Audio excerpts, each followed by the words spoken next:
Okay, bueno mi gente, Calix Boxing here. Hit that sub button for nightly boxing videos. Andre Berto wants to join the UFC. He was telling TMZ yesterday that he wants Dana White to contact him so he can join the UFC. He wants to be the first fighter to win a world title in boxing as well as in the UFC. I believe Holly Holm did that, but I believe anyway, but never a male fighter to do that. And it's a big ask. There's a reason people aren't doing it. Is because it's an extremely difficult thing to do. Just two different disciplines, two different worlds altogether. And I had a feeling there would be a rash of guys wanting to cross over since Conor McGregor successfully did it on Saturday. I mean successfully because it was a success for him. It definitely skyrocketed his career. Even in the loss, he looked good boxing in there for most of the fight. But this on a case-by-case basis. And to me, it makes sense for Andre Berto to try to cross over. He's pretty much accomplished all that he can accomplish in boxing. Not much else for him to do. He's pretty much hit his ceiling at 33, 34 years old. Not much else for him to do that he can do with his body. 147, small frame, a lot of flaws. He's pretty much maximized his potential at boxing. However, his family has a mixed martial arts background. His dad fought in UFC 10. His brother and his sister, I believe, are mixed martial artists. So they have a background. So if Berto can learn any type of takedown defense, he can become successful at takedown defense in not be forced into a ground game. He'd be one of the great strikers in the UFC. I mean, just look at him with 10-ounce gloves, the power he has in being able to land on guys, even with his small frame.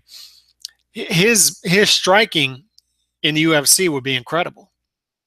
So if he can develop any type of takedown defense in that small window, and he's been, although his background in amateur and the pro is boxing, he's been exposed to it. He's seen his family members doing it. He's been in the gym, so he knows a little bit. But it's a different type of thing when you get in there at the pro level and try to develop this stuff. But if he can learn any type of takedown defense in that small frame, in that small window, before he would join the UFC, he's got a shot at beating some okay UFC fighters. This striking game, just off of striking alone, if he can stand up and not be forced to the ground, I'd be for it. I'd be intrigued by this. I would definitely be a viewer for something like this. Now, I think his long game, when he says, I want to be a world title holder in boxing and UFC, so his long game to me, McGregor in the ring.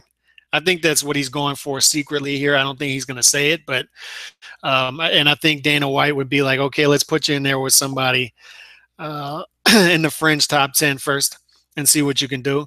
And then if he would be successful in that, knock that guy out, then there would be a level of interest there in both worlds.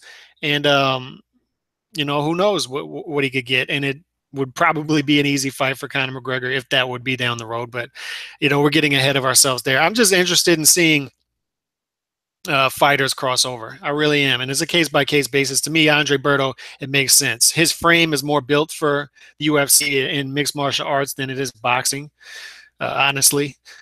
So it makes sense. And I like seeing athletes try to be two-sport athletes. Although Tim Tebow is a decent baseball player, it's still intriguing to see him try that out. I didn't like it when Michael Jordan did it because obviously I was a Michael Jordan fan. I wanted him to stay with basketball. But you got a long line of guys who were great, or a short list of guys, I should say, that were great two-sport athletes. I mean, you got Deion Sanders, Bo Jackson, who in my opinion is the greatest two-sport athlete of all time, Bo Jackson, but or in modern history anyway.